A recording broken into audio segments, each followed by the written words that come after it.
Buenas tardes para todos, bienvenidos a La Máquina de Pensar, bienvenidos a Radio Cultura. Hoy vamos a continuar escuchando lo que fueron las jornadas de lectura de la Fundación Manolo Lima.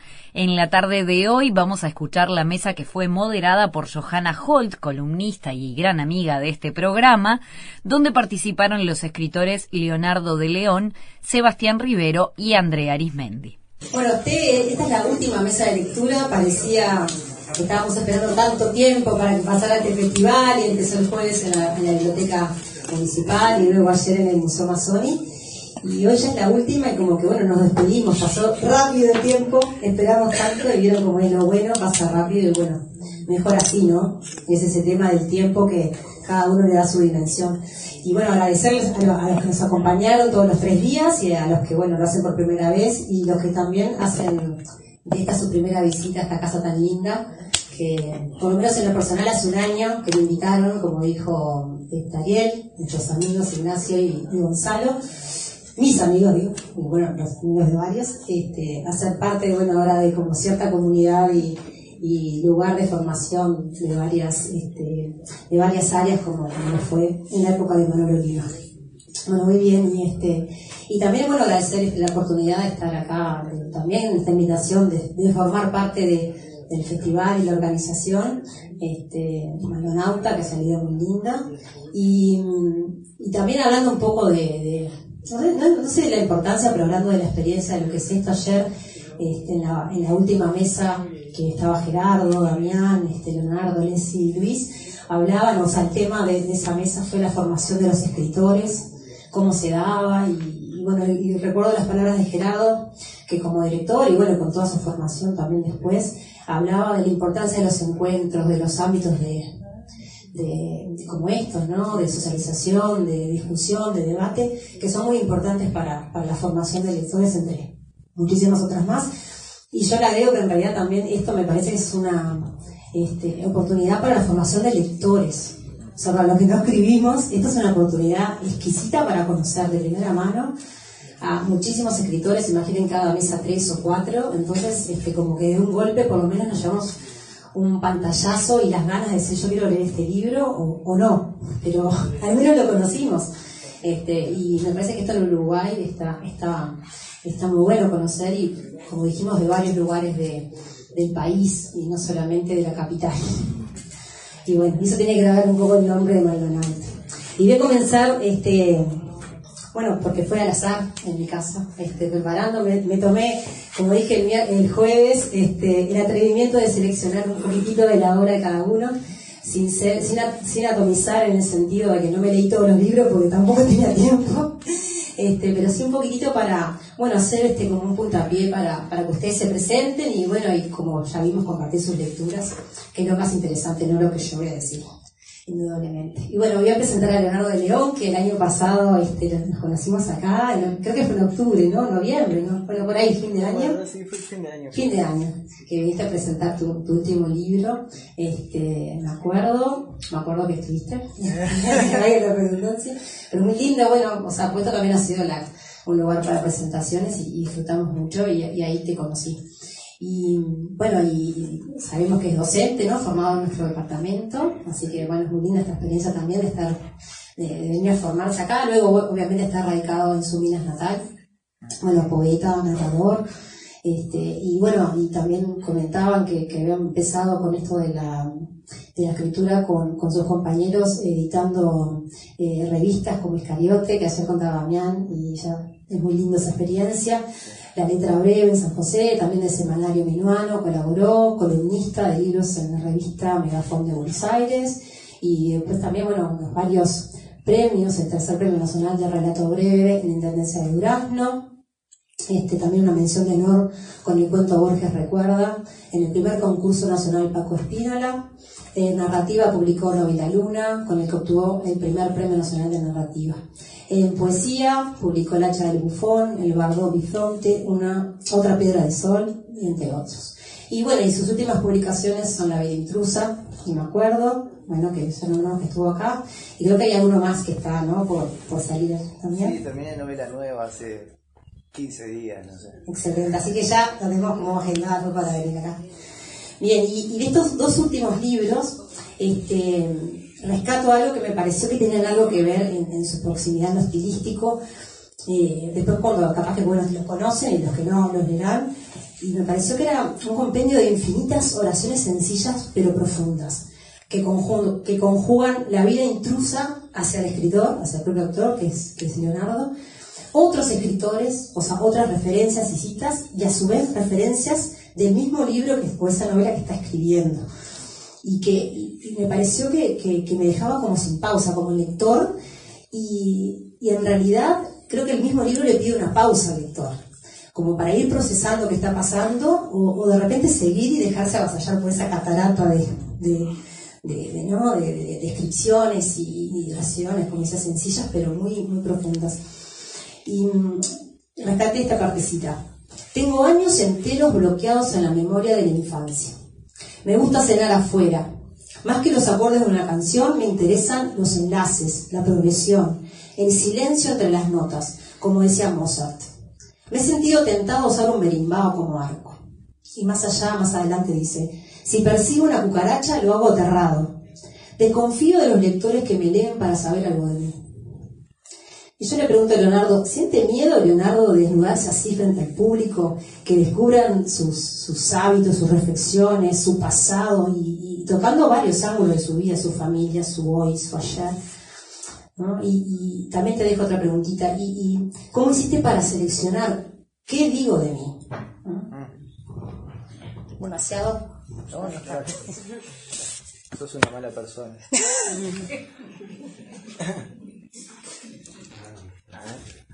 Hola, bien.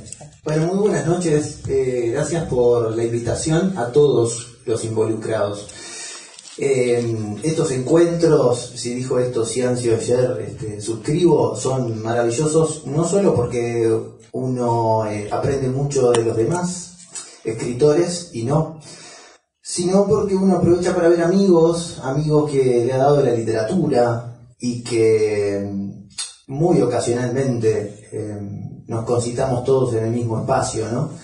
Así que hay gente muy querida aquí por mí, algunos nuevos, otros de hace muchos años. Ahora yo miraba a Gerardo, ¿no? Gerardo Ciancio, sentado frente a mí, me dio para adelante cuando yo era un joven estudiante de segundo año de profesorado. Él apenas me conocía, vino a la dirección del CERP porque habían despedido a la directora y... ¡Qué momento! Y Gerardo tenía una costumbre que ahora lo miraba y me acordaba qué personaje lindo que es, porque a veces interrumpía la clase de gramática, clase de lingüística, entraba, permiso, decía, ¿qué pasó, Gerardo? Gerardo decía, ¿Leonardo? ¿Dónde está Leonardo? Y dice, después anda por la dirección que tengo que hablar contigo, ¿está? Y yo decía, bueno, algo pasó, descubrieron algo bajo mi almohada en la residencia, voy a perder la beca, en fin, esa era la fantasía, ¿no? Entonces, apenas llegaba el intervalo, yo iba corriendo a la dirección, tocaba con temor, abría, permiso, Ciancio, no me atreví a decirle Gerardo, por supuesto, permiso, Ciancio, sí, pasá, sentate. ¿Qué pasó? No, nada, para conversar nomás. ¿Qué estás leyendo? Eso era muy hermoso. Así que bueno, todo esto para decirles que así como me viene esta anécdota de Gerardo a la cabeza, me vienen mil más, con Pedro, con Damián, con Nacho y con tanta gente. Incluso veo rostros que vi la vez pasada cuando vine a presentar, me acuerdo, así que es grato verlos otra vez. Me preguntaba sobre el miedo, ¿no? Si me daba miedo hablar de mí. Ponerte, un tanto. Bueno, no podría decir que tengo miedo de hablar de mí cuando escribí una novela entera sobre el asunto. Sí podría agregar como nota a pie de página que yo no soy otra cosa que miedo. Yo vivo con miedo. El miedo es un viejo amigo, digamos, ¿no?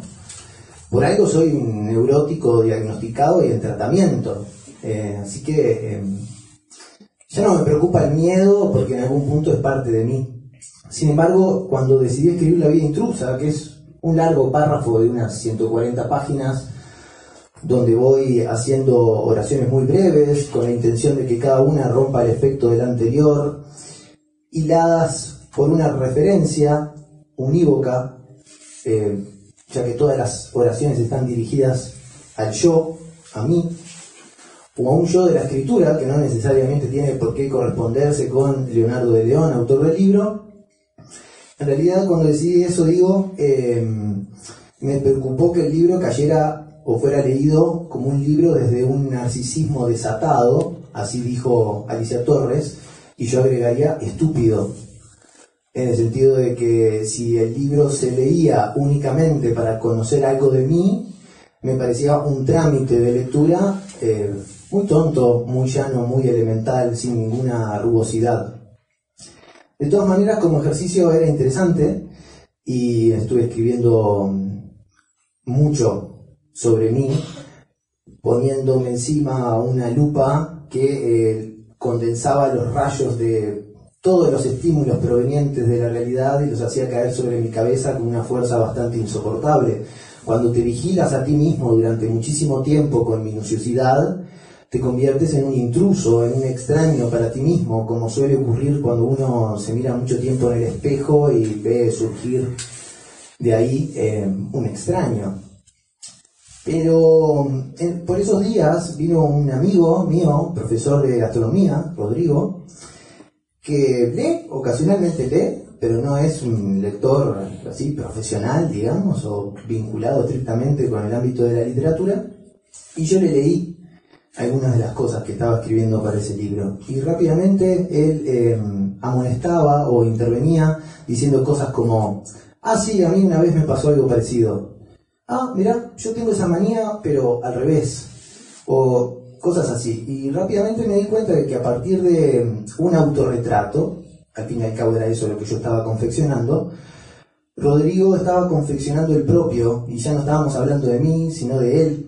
Así que el libro, sin que yo me diera cuenta, estaba invitando al lector a confeccionar un autorretrato del autor o del supuesto yo de la escritura que proyectaba o irradiaba a través del procedimiento literario, sino que paralelamente iba construyendo su propio autorretrato, y en ese sentido el libro se convertía ya no en un libro narcisista, sino, yo diría, netamente político, en el sentido más profundo de la palabra. No estoy hablando de clase política, por supuesto, que me da risa.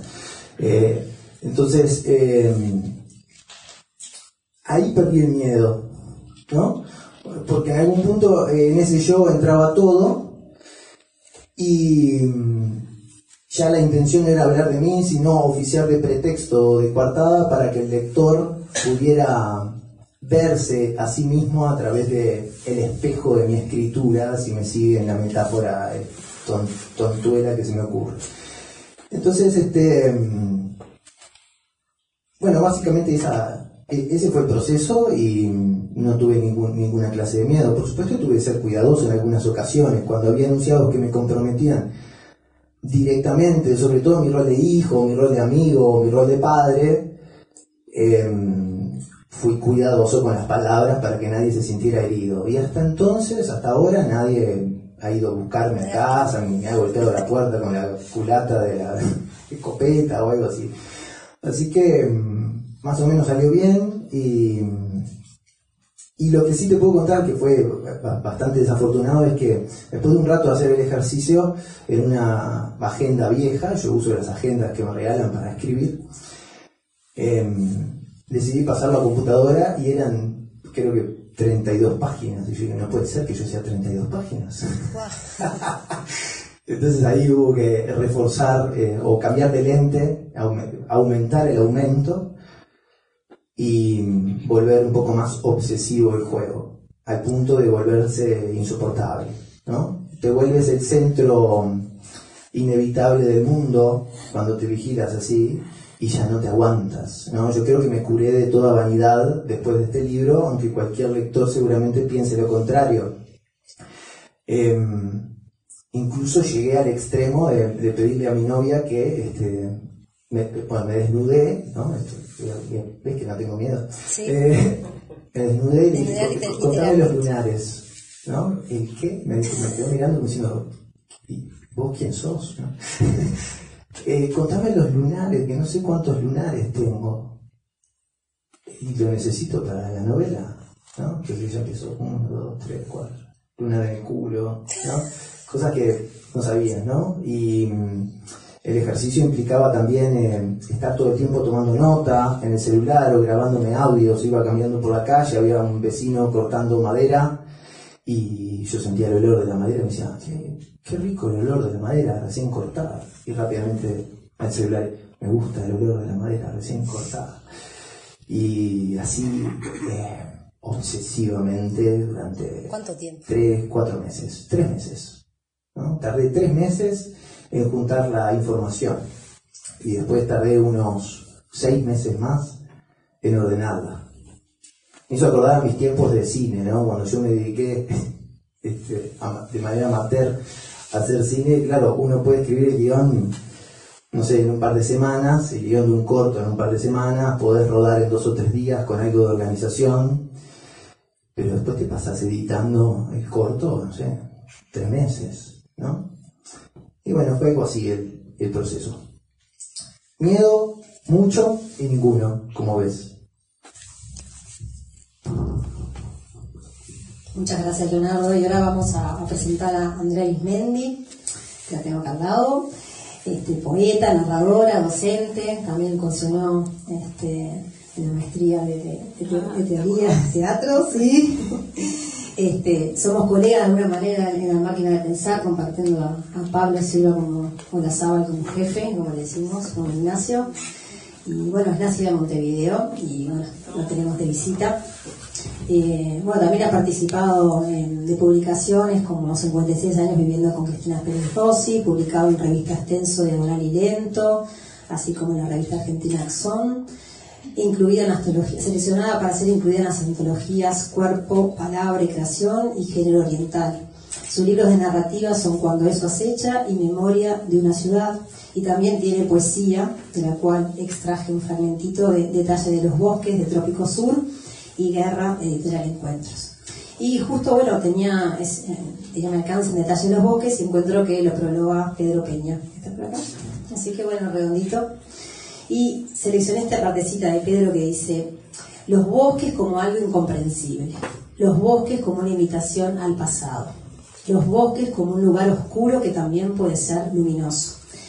Y yo también estoy con el tema de los bosques y los cuentos infantiles. El bosque tiene algo, una visión un tanto psicoanalítica, ¿no? Es como a mí me sabe, y bueno, también Bettelheim, por ejemplo, lo describe como las transiciones en la propia vida de la persona, como una especie de frontera en la que hay que atravesar en algún momento en esas partes, ¿no? Que uno madura o no madura nunca. Quizá nos quedamos en el bosque donde hay soledad, hay crecimiento y también autodescubrimiento, ¿no?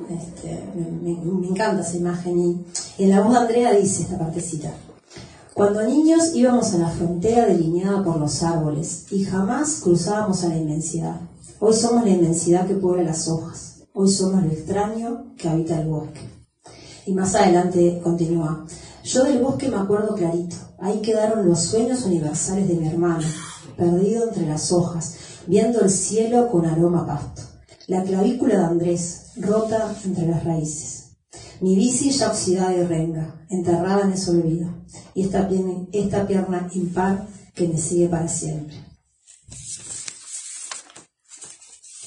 Y le pregunto a Andrea si existe en ella todavía esa idea del bosque como refugio, como vida, recuerdos, y si ese poemario surge desde primera mano de los recuerdos, o es de lo que después uno de adulto empieza a reflexionar de esos recuerdos. Bueno, no sobra para nada decirles gracias a los que están acá y a los que organizaron, a los conocidos y a los nuevos conocidos, también en una fecha tan linda, o por lo menos en la celebración tan linda, recordando a Gabriel, así que les agradezco. ¿Cuál era la pregunta? ¿Qué pensaste? Bueno, sí, sigue representando lo mismo. Creo que estuviste muy bien en tu reflexión acerca de qué representa esa imagen para mí. En la foto de portada de ese libro, bueno, soy yo, ¿no? Y el bosque está detrás. ¿Ah, sos vos? Soy yo, sí. Capaz que no leí. No sé si se ve. Le agradezco a Pedro, que hizo un lindo prólogo. Fuimos colegas en San José trabajando. Y bueno, a mí me puse muy contenta que él me dijera que sí, porque lo tengo como referente a Pedro. Y ella me prologó a mí también, ahora que estoy viendo. Ah, claro. Entonces, Conocidos somos, ¿de qué era que hablaban hoy? De una logia, algo así, ¿no? Pero eran los conductores de Río Grande, no sé si pero puede ser una logia. No está mal. Bueno, sí perdura esa idea, así como refugio. Creo que es la imagen del bosque tiene eso, ¿no? Es un recuerdo constante, pero también es una construcción a lo largo del tiempo, de esa voz lírica que vuelve hacia allí para entender el presente, ¿no? Hay una interconexión entre el pasado y el presente, y el bosque es una constante, representa el peligro, pero también representa el lugar seguro. Y muchos de esos poemas tienen que ver con imágenes. Yo no le tengo miedo a prácticamente nada, creo. No me asusta nada, pero sí, capaz que a veces el poder de la imaginación me da un poco de temor cuando voy a escribir, ¿no? Me imagino del lado del lector que podría pensar sobre eso y no me inhibe, pero temo a veces las reacciones. De todos modos, si a alguien le asusta algo o lo siente incómodo, algo de mi escritura, no me importa tampoco. Al contrario, lo disfruto. Pero sí creo que es uno de los libros que, por lo menos que he escrito, que más me gusta, más allá de la sencillez, es como una especie de libro conceptual, como un disco, ¿no? Que tiene diferentes climas y las mismas imágenes de forma recurrente y se van transformando, pero bueno, llegan desde donde parte, cierra, ¿no? Y bueno, gracias por recordarlo y mostrarlo, porque es un libro que no se consigue, pero seguramente en algún momento lo volveré a editar. Bueno, y le agradezco mucho a mi editora, que se vino, pobre, a pasar el día acá sola. Con la otra colega de la editorial, que es Mariela. Muchas gracias a las dos por estar acá. Muchas gracias, Andrea. Bueno, y ahora seguimos con Sebastián Rivero, que él es oriundo de Colonia de Sacramento, así que de otra parte del Uruguay, profesor, periodista, dedicado a la investigación histórica y cultural, donde editó 2 libros, una antología sintética de la poesía coloniense, desde el siglo XVII a la actualidad, La Guerra Grande en Colonia, también los libros de poesía Cuerpo y Sombra de la Voz, La Cárcel del Silencio y Pequeños Crímenes Cotidianos. Su obra poética está incluida en las antologías Poesía del Litoral y Los Hijos del Fuego. Novísima Poesía Uruguaya, también editada en Caracas. Y Jinetes del Final por la editorial Urique, es el último, ¿verdad?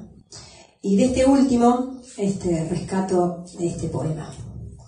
Quizás porque tengo afición por los estudios del lenguaje, entonces, bueno, uno elige también debido a él, ¿no? Ciertas motivaciones. Y dice, se llama, ¿qué es el lenguaje? Y dice así: si el lenguaje es la casa del ser, este pobre hogar agoniza en 1000 bocas, como las entrañas de Dite, armazón derruida, sin puertas ni techedumbres. Reptan sombras en tus confines desde el inicio de los tiempos. Sin calor, sin lumbre, eres pura intemperie. Los moradores asfixian en tus resguardos. Navega la conciencia, cauces sin márgenes. Donde se precipita lo monstruoso, naufraga allí el lenguaje, tentando la cima del torbellino. No hay costas, ni islas, ni remanso. Somos arrastrados por la nada. La conciencia boquea un segundo antes de hundirse. Y en ese libro también encuentro, y es un poco algo que seleccioné, tiene que ver con la relación con tu profesión, ¿no? con tu trabajo, y me parece que conjugas los estudios de la historia con ¿no? con lo literario, con lo que es el lenguaje, ¿no? ¿Hasta dónde pasa eso, Sebastián, de de entremezclar lo que es la historia y lo que es también su manera de escribir, ¿no? Y en esto que es el lenguaje, ¿cómo entendés el lenguaje como manera de relatar o cómo lo posicionás, ¿no? Al lenguaje, ¿no? Porque obviamente según el tipo de texto no es lo mismo escribir una crónica histórica, ¿no? Que tiene ciertos usos incluso de verbos, etcétera, o como citar hechos y después un poema, ¿no? Tenés ahí. Bueno, bien. Buenas noches. Ahí, si no lo agarro. Más alto. Ya está.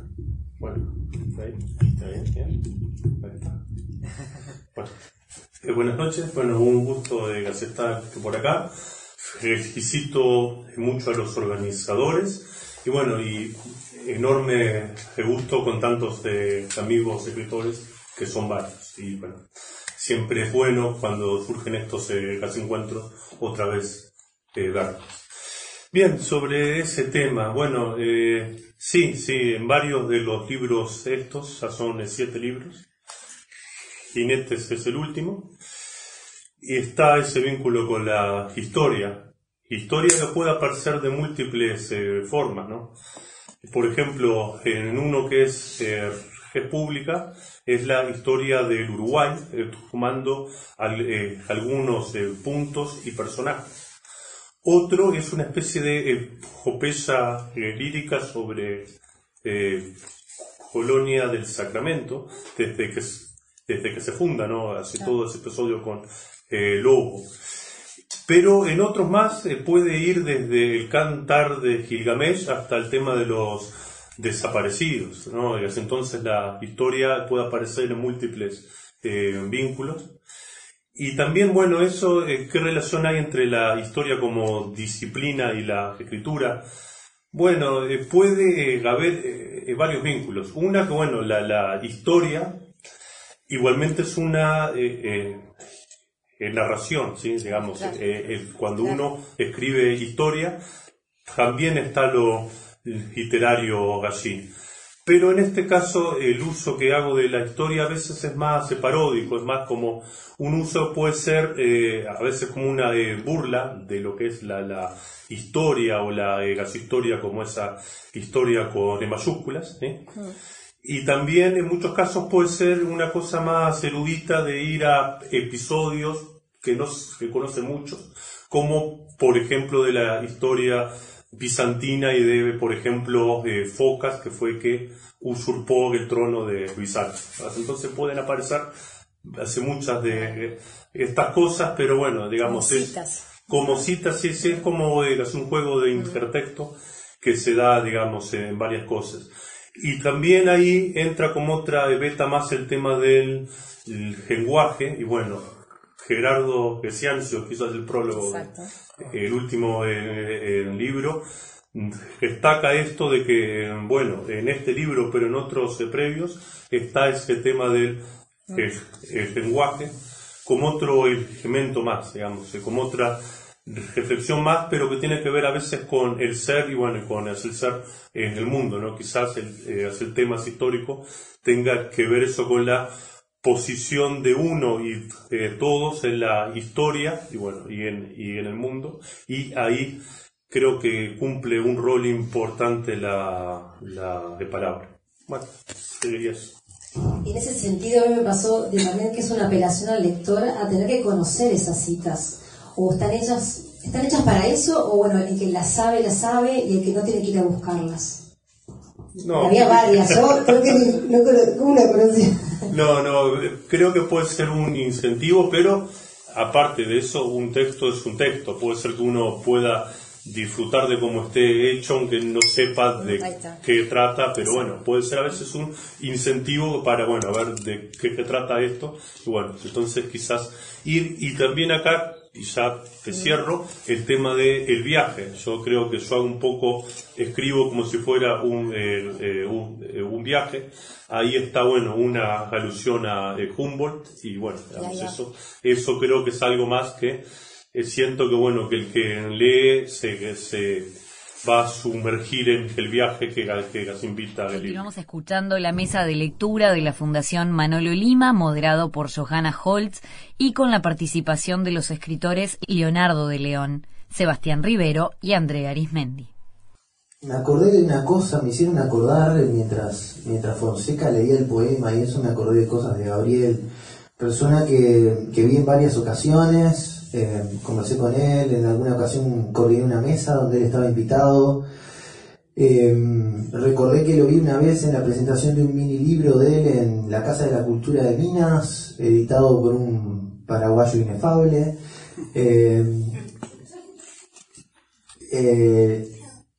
Y bueno, y antes de conocerlo personalmente, lo conocí por referencias de Damián González Bertolino, un amigo personal que había sido alumno de él. Y les comparto algo que recordé ahora, y mientras los demás leían, yo entraba a mi mail y buscaba fatigosamente el archivo.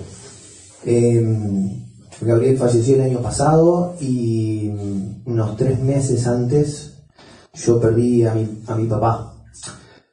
Mi papá se llamaba Eber de León y Gabriel es Di Leoni. A Gabriel le decían el pájaro, a mi padre le decían el urraca. Y hubo una mañana en que desperté con un empuje de duelo. A veces hay como contracciones o relámpagos por la mañana por el duelo de mi padre, y esa mañana desperté también probablemente acicateado porque me había enterado que Gabriel no se encontraba bien por un amigo en común, Rubén Cano, amigo de esta casa, también ceramista. ¿Lo trajo Gabriel? Rubén, claro, Rubén me había dicho que estaba por viajar a verlo, yo le envié saludos y esa mañana desperté pensando en Gabriel y en mi papá y en los pájaros. Y por coincidencia, la noche anterior había estado trabajando en esta última novela que terminé hace poco y había estado investigando, por cuestiones estrictamente de la novela, la vida personal y privada de Clarice Lispector. Y di con un dato muy fermental para la escritura, en especial porque ponía en primer plano mi obsesión por los endecasílabos, es decir, los versos de 11 sílabas. Leí la anécdota de que Clarice Lispector, bueno, como saben, escribió sobre todo para adultos, y en una ocasión un hijo le pidió que le hiciera un cuento antes de dormir. Y a ella lo único que le salió fue decirle: había una vez un pájaro, Dios mío. Y eso era todo el cuento. Y yo rápidamente conté las sílabas y dije: qué precioso endecasílabo, se lo voy a robar. Y escribí un soneto, porque yo escribo sonetos, y voy a leer este soneto que escribí esa mañana, pensando en Gabriel, en mi padre y en Clarice Lispector. Había una vez un coágulo en el día, un níspero neurótico sin traje, un cielo desatando su salvaje verdad incandescente aunque no mía. Había una vez un porqué, un todavía, un búscame furioso en el oleaje, el fuimos de un seré y un es de viaje, abierto y circular por la bahía. ¿Qué fue de aquella huella en lo profundo, el reino que el poeta había perdido? ¿Qué trino nos convoca? ¿Dónde ha ido la presa, el hueso último del mundo? Había una vez un cuento en el gentío, había una vez un pájaro, Dios mío. Precioso.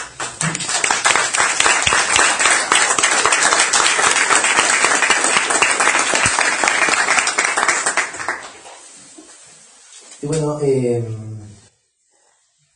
no sé si leer un pedacito de La vida intrusa, que era el texto que vos citaste y que a lo mejor generó curiosidad, puedo leer el comienzo para que vean de qué va, porque a veces uno habla del proyecto, pero si no conoce la carne del texto se queda sin saber. Hablábamos de la vida intrusa como un autorretrato, en oraciones cortas. Bueno, aquí va más o menos una rápida muestra y después les digo algo cortito y le doy paso a mis compañeros. Todavía creo que la vida tiene un único propósito: inventar el propósito. No doblo mi ropa. Tengo pesadillas todos los días desde hace 4 años. Ya me acostumbré al punto de contarlas a las risas. Me empeño en vivir como dormido cuando estoy triste. Enseño literatura. Sostengo el cigarrillo más con la mano izquierda que con la derecha. Soy diestro. Necesito hablar a solas, irremediablemente a solas, con algunos amigos.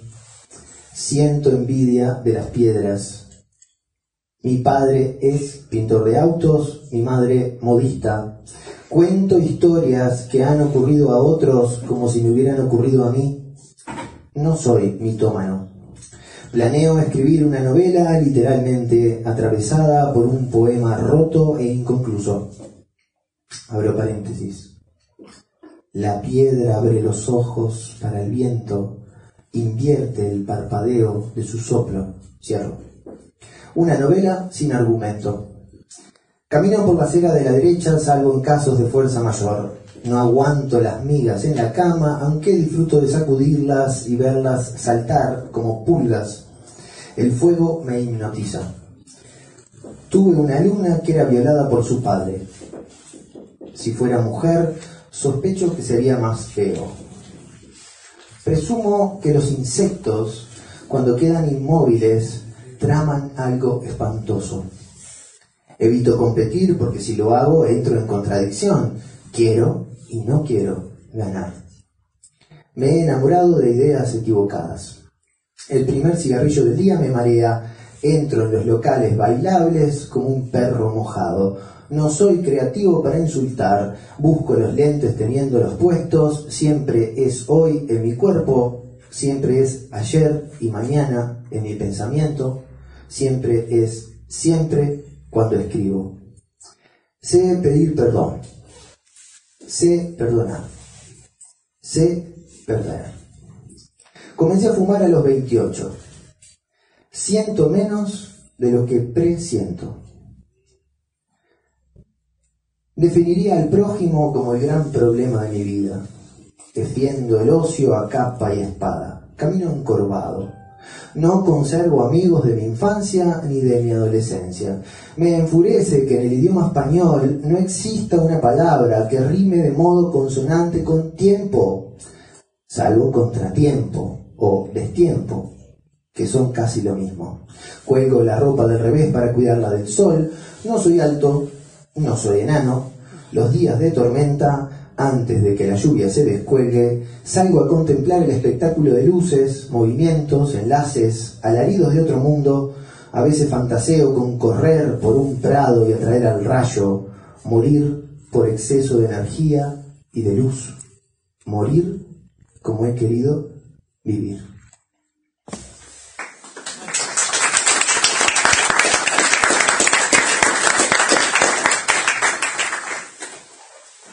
Bueno,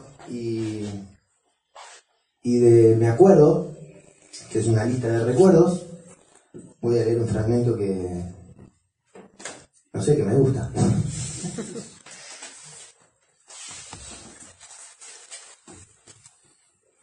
Me acuerdo de que soy un instrumento para el lenguaje, para la luz, un cuerpo opaco. Para alguien justo, un palabrero. Para el espejo, un despeinado. Para la lluvia copiosa, el que se indigna. Para la lluvia fina, un caminante. Para la ciudad, un ciudadano. Para mi barrio, una constante. 2 nombres y 2 apellidos para el formulario. Para mi abuela muerta, no soy nada. Para la tierra, uno de tantos. Para la tumba, un ser que viaja. Quizá un derroche para el tiempo, un mal cliente para los bancos, un tacaño para los mozos. Para mi sueño, una semilla, un peligro para mi salud y para mi amor, espero, un objeto de lujuria. Un adicto para la duda, un adulto para los niños y para otros niños, un niño más. Un negligente para mi agenda, un estudioso para mis libros, un regazo para la gata, para el presidente un voto en blanco, un sujeto para el predicado y para el predicado un complemento. Una falla para el idioma o acaso un pronombre que varía. Para mi espalda soy un ciego, un tirano para los útiles, un sostén para mi hija, un vigilante para mi vida. Para los que me conocen, un espía. Para mi vieja profesora de literatura soy un orgullo. Para su esposo soy un amigo y soy un títere para el que ruega. Un rebelde para el semáforo, un impaciente para la fila. Puedo ser alto para un enano, pero no para el resto. Una inmundicia para mi baño. Sin enterarme, soy un recuerdo para el que me recuerda. Una lista para este libro. Para la balanza, un peso exacto. Una distracción para el que mira. Para las tildes, a veces, un olvidadizo. Un detective para el ropero. Un bulto para la ropa. Un continente para el almuerzo. Para el aire, un simple usuario. Un cómplice para la noche, ritmo para las sílabas. Para el humo, un soplido que lo empuja. Para el viento, una piedra que lo abre. ¿Y qué soy para la cama mientras trabajo? Un hueco ausente. ¿Y qué soy para la cama cuando me acuesto? Un fiel insomne. Soy una prensa para el chicle, un soporte para los átomos, una muestra de sangre para la jeringa, para la bombilla una succión. Un miedoso para el proctólogo, para la gloria un díscolo, un vehículo para la mochila, un edificio para mis pies. Para Freud sería una cárcel del incesto, para Heidegger un ser caído, para Hegel otro paso al absoluto, para Lacan un incurable, para Hobbes un lobo hambriento. Para mi padre soy un hijo y otro hijo para mi madre, para mis primos soy un primo, para otros primos un desconocido. Para muchas personas seguramente un infiltrado en las fotografías. Y soy un imán para los hechos, un abnegado para el texto. Para los perros de la cuadra, un sospechoso. Una molestia para el enemigo. Para la idea, una impureza. Para mi soledad, mi propio abrigo. Un calor para el termómetro, algo helado para el fuego. Un imposible para el clearing, una chance para el exilio. Para el camino, una secuencia. Para la fiesta, un sedentario. Para mi cuerpo soy en el fondo un empuje abstracto que lo anima. Y para el alma, un cuerpo urgente y necesario. Algo sin gracia para mi olfato. Algo cóncavo para mi lengua. Para mi memoria soy intangible y para el tacto, alguien afuera.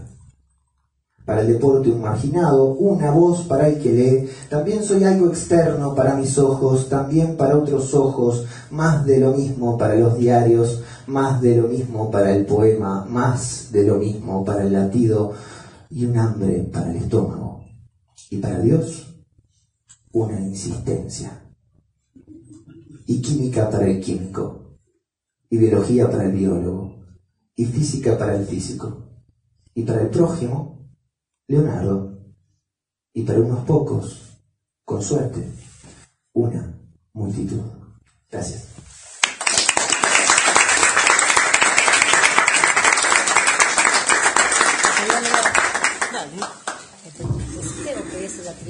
No, no. Bien, vale. Bueno, Sí. Tiene que leer. un poema solamente y me retiro. Pierdo lo mismo. ¿A qué hora tenés? No sé, No, media. puedes leer varios porque demora un ratito. Estamos controlados, pero bien. Está. Velocidad controlada. Estamos en Uruguay. Lee tranquila, pero bueno, Tranquila. Sí, sí. Tranquila, pero rápido. Sin estrés, pero sin pausa, pero sin. Solo válida. No respires, solo. Bueno, voy a leer de este libro, iba a leer algo más, pero bueno, no tengo tiempo. Voy a leer de este libro que Servando lo tiene aquí los libros que trajo para mostrar, y que tiene fotografías de Mariela Blanco, que está allí observando. Y que además fue editado por María Sánchez, que también vino a esta reunión. Bueno, si quieren leo desde el ómnibus. Hacemos una llamada como ver, no, ya que estamos todos posibles hoy. Va en el auto y va leyendo. Bueno, seré breve. El vuelo de tu sombra, lo que nos queda, respira agitado al borde de la carretera. El muro y tus manos suaves encendiendo la piedra, el deseo, la risa de antes del ruido, el hongo, el triángulo, la explosión de la flor en el cielo, más allá de su espectro, más adentro de sí. Blanco, el aire negro, aire de bomba y de tierra, tinta anocheciendo pulmones. Tus ojos finales mostrando la carne y el barro, y la carne y el barro, seco, campo cerrado, cercado, alambre desgarrador, escarcha de esta guerra que es infinita, como el sonido que se expande, como la luz reflexiva que va y vuelve, y va y vuelve, no termina, jamás termina. Bueno, voy a leer un poema que me gusta, pero que espero que le guste más al resto que a mí, ¿no? Por supuesto. Pero algo de lo que leyó Leonardo me lo recordó, así que... Bueno. Golpe, repique, gotera, camino inverso, cuesta arriba, marcha atrás. Esta es la unánime e indigna repetición de la carne, la repetición rítmica de la palabra, la repetición infame de la guerra. Golpe, repique, gotera, la cadencia del andar inerme que no abarca este lenguaje ni ningún otro. Esto es eso que no existe en el diccionario. Esto que no se escribe es el temor del que va rendido, del que deja caer los brazos o del que los levanta. Repique, gotera, golpe, golpe, golpe. Golpe de azada dando vuelta a la tierra, girando la huella, dando vida al grano. Golpe, percutor, tambor, bala. Golpes de hachas o de granadas que acaban todo. El silencio al final. El silencio de los árboles y de los libros que se apagaron en sus hogueras. La palabra escrita en la mano de mi padre que alumbrará su eterna oscuridad. Y bueno, y termino con este poema de este otro libro. Son fragmentos en realidad, ¿no? Son todos son ambos libros un poema solo, ¿no? O fueron ideados con un eje en común y bueno, se va desarrollando el eje. Otra vez se agita adentro un laberinto de ramas. Mis pies desandan, creo, sí, desandan el sueño y estoy ahí de nuevo temblando en un insomnio eterno o soñando que duermo. Oigo las ratas cada noche en los cimientos, en las paredes. Ellas roban mis pensamientos, mis papeles, roban mis letras, vomitan mis palabras. Esto que escribo es irreal y es para ellas, para que engorden y se atoren en un hueco, para su agonía nocturna. Veo mis pies enredados, imposible huir ni siquiera de mí. Un bramido acecha en ese laberinto, un bramido me grita: señora de las ratas, ven a mí, pero yo espero, quieta. Muchas gracias.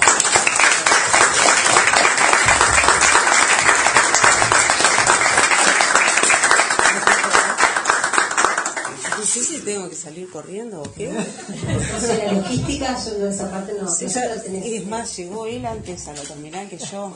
No sé qué hora tenés. Estás esperando. No sé a qué hora. Pero bueno. Bueno. Bueno, así un aplauso para Andrea que se nos va.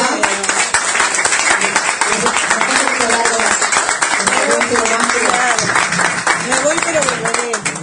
Bueno, a ustedes también, cuando viajen, feliz viaje a todos. Bueno, gracias. Chao.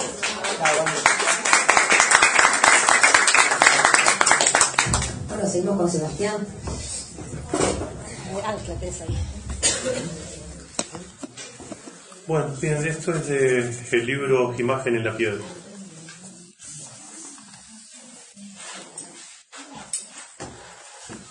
La imagen en la piedra, a Martín Adán. 1. ruinas y máscaras, engaño de lo antiguo. Una calle desciende junto a la muralla, presa en una instantánea. Odiosa belleza de lo quieto, odiosa belleza de lo antiguo, playas atronando en lechos de piedra y luego nada, pasa el extranjero sin dejar huella. 2. Pero si la piedra donde el visitante pisa y pasa, el aluvión gris precipitado en fango, nada ya retiene, ni lamento, ni dolor, ni podredumbre, ni tiempo ya. 3. Pero estas piedras que palparon el instante atroz, se convierten en lustroso espejo del relámpago fotográfico que se pisa y pasa. 4.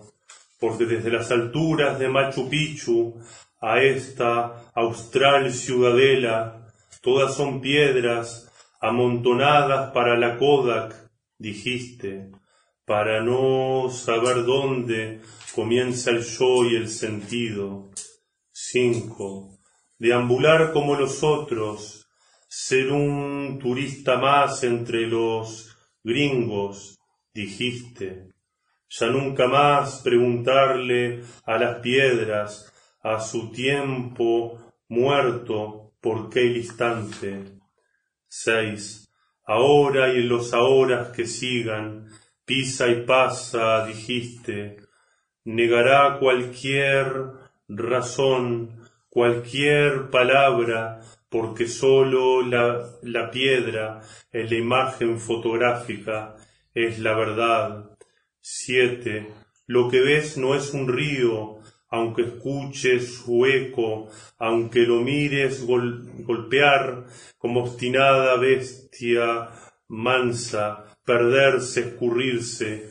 Lo que ves no es un río, es la mejor imagen que te pudo dar la Kodak. Y uno más. Viajeros, ciudades del interior a secas, campo pelado, vacas a la miseria, ovejas trasquiladas. Amanda Berenguer. En esta tierra los viajeros van y vienen, Ollarvide, Janque, La Remiaga, solo los muertos quedan para siempre en sus tumbas, mudos en silencio. San Hilaire de Orbigny, Isabel, nuestro humo son sus huesos, nuestra verdad es su muerte, su caída golpe a golpe, mientras los viajeros, Darwin, Peabody, Murray, siguen y pasan acumulando polvo sobre polvo. ¿Qué preguntas se podrían hacer sobre el andar, las fotografías descoloridas, su mirar ajeno? Somos en sus miradas y más somos en el polvo que dejan y nos cubre. ¿Qué preguntas hacer sobre sus ojos y lo mirado? De polvo y balbuceo, revuelto, pisoteado, están hechas estas tierras, Hanfield, Mulhall, Bruisel, sus pampas, las serranías, nuestros muertos, son una lengua que ya no dice, ya no interpreta, amamos sus huesos, porque nada, que nada, nos puede hacer amar otra cosa. Y ahora, dos más de este libro.